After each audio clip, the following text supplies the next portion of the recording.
আসসালামু আলাইকুম রহমতুল্লাহি ওয়া বারাকাতুহু। সম্মানিত দর্শক, আজকে আমি ফ্রিতে এমন একটি ভেষজের কথা বলবো। এই ভেষজটি যদি আপনি নিয়মিত তৈরি করে খেতে পারেন, ইনশাল্লাহ আপনার চাহিদা এমন গুণে বাড়বে যে আপনি সারা রাত পর্যন্ত আপনার স্ত্রীকে আপনি সময় দিতে পারবেন ইনশাআল্লাহ। তো সম্মানিত দর্শক, চলুন আমরা কথা লম্বা না করে সরাসরি মূল ভিডিওটি শুরু করি।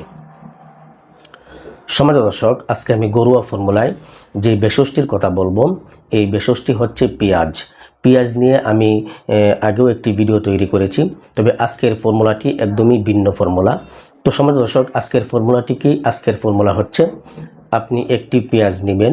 একটি পেঁয়াজ নেওয়ার পরে এটা ভালো করে ধুয়ে পরিষ্কার করে খোসাগুলো ছাড়িয়ে এটাকে ভালো করে ব্লেন্ডার করে নেবেন অথবা পিষে নেবেন। পিষে একটি বাটির মধ্যে নিয়ে নেবেন। সেখানে আপনি পাথরের নুন, আপনি কবিরাজি দোকানের মধ্যে গেলে আপনি পাথরের নুন পেয়ে যাবেন। তো আপনি পাথরের নুনটা আপনি কবিরাজি দোকান থেকে আপনি সংগ্রহ করে নেবেন। তো আপনি সেখানে পরিমাণ মতো পাথরের নুন দিয়ে ভালো করে নেড়ে একসঙ্গে মিশিয়ে নেবেন। মিশানোর পরে এটি একটি সুপার পাওয়ার, একটি পাওয়ারফুল একটি ভেষজে পরিণত হবে। তো এই ভেষজটি আপনি কখন খাবেন?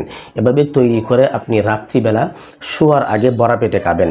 রাত্রিবেলা শোয়ার আগে ভরা পেটে আপনি যদি এভাবে নিয়মিত আপনি 7 দিন পর্যন্ত খেতে পারেন, ইনশাল্লাহ 7 দিনের মধ্যেই ভালো একটি রেজাল্ট আপনি অনুভব করতে পারবেন ইনশাআল্লাহ।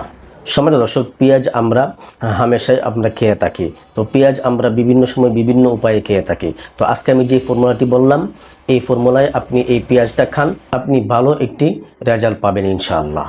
তো সম্মানিত দর্শক, এই ছিল আজকের সংক্ষিপ্ত ভিডিওটি আপনার কাছে কেমন লেগেছে অবশ্যই কমেন্ট করে জানাবেন এবং ভিডিওটিকে লাইক দিয়ে ভিডিওটি অবশ্যই শেয়ার করে দিবেন। আর পরিশেষে ছোট্ট একটা রিকোয়েস্ট করব, শারীরিক যে কোনো সমস্যার প্রাকৃতিক ভেষজ উপাদানের ভিডিও আমার এই চ্যানেলে আমি প্রতিনিয়তই আপলোড করে থাকি।